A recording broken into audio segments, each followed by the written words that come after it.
something.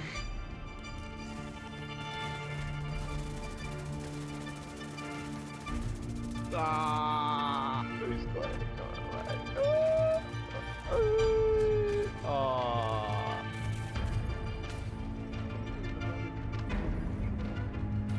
Myself got rolled.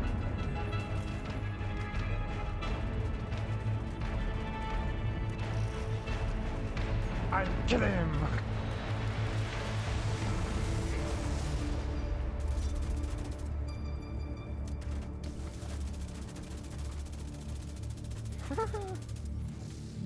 Wait.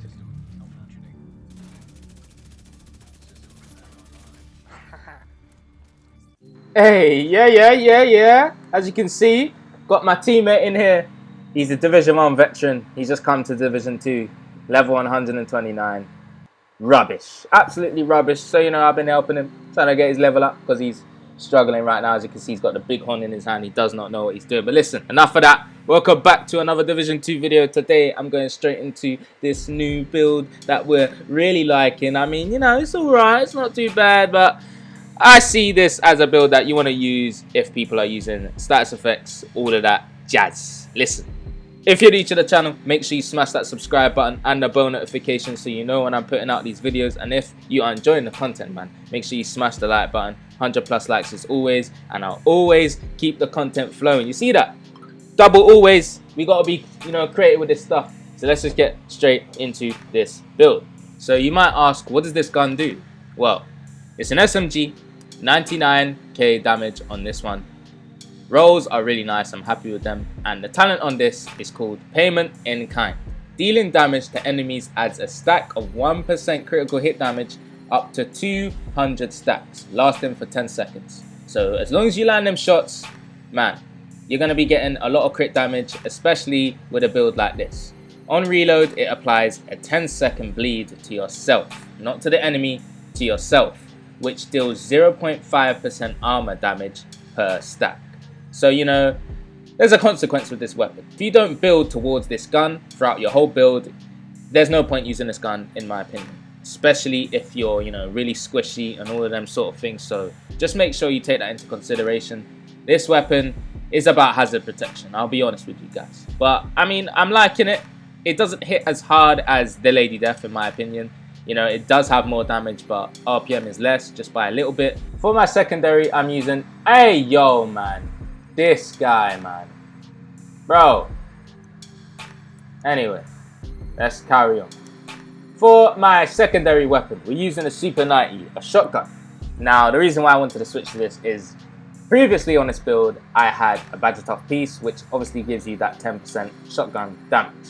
So, I thought to myself, let me put a shotgun on. However, I changed my build around and I went towards, you know, more crits and all sorts. So I've just kept this shotgun on. If I run out of bullets, I just want to quickly switch to my shotgun and finish them off. 2-tap, dum, they can be out quickly. Optimist on here, very nice. Don't know what this character is doing in the back, but he thinks he's, you know, going to get some sort of support from this when he isn't. Anyway, what have we got across this whole build? We have 1-piece Seska, 2-piece Sokolov, 1-piece Yao, 1-piece Grupo, and 1-piece Bellstone Armored. Now, as you can see on the talent on the backpack, you're probably thinking, what are you doing for PvP running around like this? You know, I gotta say, this build is nice in PvE as well, but honestly, I just wanted to go towards something killing players. You know, I love PvP.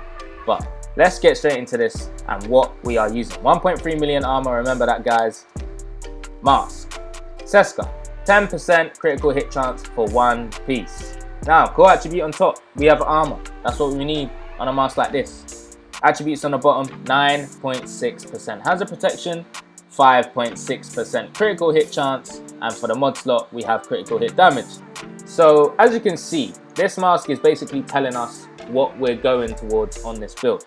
We need hazard protection, crit chance, and crit damage.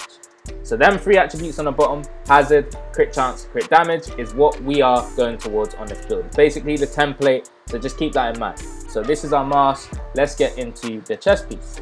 So this chest piece needs changing. As you can see, I have weapon handling. That needs to be changed for hazard protection. I'd love that to be there. But What does 2-piece Sokolov give you? It gives you 10% SMG damage and it gives you 15% critical hit damage. Of course, that's what we need as well. Core attribute on top is max weapon damage. We have critical hit damage there of 12%, nice squad roll there, and we have a mod slot of 11.1% for the crit damage. So what's the talent on this chest piece and why are we using this talent? Obliterate. Critical hits increase total weapon damage by 1% for 5 seconds. Stacks up to 25 times. So as long as you have crits on this build, this talent is going to work for you. A lot of crits, a decent amount of crits, this talent's going to be really useful. So having this talent alongside the new SMG, which gives you, that extra 1% critical hit damage for each stack, alongside this, which is giving you 1%. So them two things are working really well together, and across the other things on the build I'm going to get into, this talent here is really nice to use on a build like this. It's just going to help. It's really useful. So for the holster, what are we using? What brand set? We're using the Yao, like I said. Core attribute on the top, we have armor, and the attributes on the bottom, we have crit chance and hazard protection. We need that hazard protection there. We need it for the bleed, and we got the crit chance to just make sure we're hitting our, max potential. For the knee pad, Sokolov, weapon damage on top, attributes, critical hit damage, and hazard protection. As you can see, you know where we're going towards now. For the glove, what do we have? Grupo, 15% critical hit damage. This is what you need on your crit builds, okay? If you want to make some sort of crit builds, let me just say, guys, the main thing to do is to go 2-piece Sokolov, 3-piece Providence, and 1-piece Grupo. That's just my, my template for crit builds, but for now, for this, I'm not going towards that. But I'm just saying, this brand set is really good to have in your crit builds because it's going to give you that 15% critical hit damage on your build. This guy doing cartwheels in the back, man. But yeah, this is the stats, hazard protection, critical hit damage on the glove there. Weapon damage is not too bad as long as it's above 11% plus. We're happy with that. But yeah, backpack. Now I really want to explain to you guys why I don't want to have this bag on my build. So this brand set gives you 1% armor regen, as we know now, just for one piece. It's really nice. We have armor on top, attributes, armor regen. Now I would love to change that for critical hit damage instead, so we can get more crits. And then we have hazard protection, which is 10%. We need that there. We have a mod slot of crit damage as well. However, this is a named backpack. I can't change the talent on this backpack as it's named. So obviously, this is what I'm stuck with for now. I don't have any other backpacks to go towards. I would love to switch the talent to Adrenaline Rush, Vigilance, Versatile, so I can switch between my SMG and my shotgun. It's going to give me an extra 35% weapon damage. Things like this is what I will go towards, but it's just that this is the backpack I only have so far. So you guys know, most of my builds are templates, and I tell you what my improvements are. That is the improvement on the backpack. Perfect Bloodsucker, what does it do anyway? Killing an enemy adds and refreshes a stack of 12% bonus armor for 10 seconds. Max stack is 10. So, I mean, I'm not complaining, but at the same time, with this build, I'm not killing everyone instantly and going crazy. So Bloodsucker is not going to be proccing a lot. However, it's still going to help if I'm in, that gunfight and I just need that little bit more of survivability. I'll take it.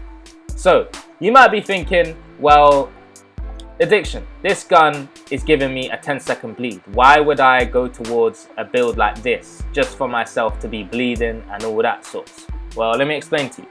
So if you have a build that has some sort of hazard protection like this, 69% hazard protection, you're going to put that bleed resistance up. It's going to be really helping. As you can see, I'm at 69 bleed resistance, so I can even increase that. And I'll tell you how I can do that. I can change all of these mod slots here for bleed resistance mods, and it's going to show me I'm probably be sitting at least 90% bleed resistance. So however, that's going to put down my crit damage. But let's just get back into why we would go towards hazard protection. If you're in a gunfight and you're shooting, you're going to have to reload. So remember, the talent on reload applies a 10-second bleed to yourself. With this hazard protection build, you will only end up on bleed for a small amount of seconds. And when I say small amount of seconds, it all depends on the stats on your build. So let's just go back to here. As you can see, I'm sitting at 69%. This basically puts the bleed on the gun down to at least 3 to 4 seconds. Now, this is where it gets really important. What are my skills? What am I using? I'm using the booster hive and a decoy. Why am I using the decoy? Obviously, I like to put that down when I'm low so I can pop a kit around the corner. They can't really see where I am. They get confused. It's just really useful in PvP right now. What's this skill here? The booster hive. So let's just click on it. What does it do? The booster hive delivers a stimulant to nearby enemies that increases their weapon handling, hazard protection, and melee damage. What is the buff amount for all of them things though? 20%. So again, let's go back to our hazard protection. We're sitting at 69%. So plus 20, that's 89% hazard protection, basically 90% hazard. So when I finish reloading my weapon, all I gotta do is put down this hive and it's gonna give me that hazard protection of 20%. When I reload, the bleed is going to be at least 1 second and it's gone. As you can see in the clips, I hardly bleed at all.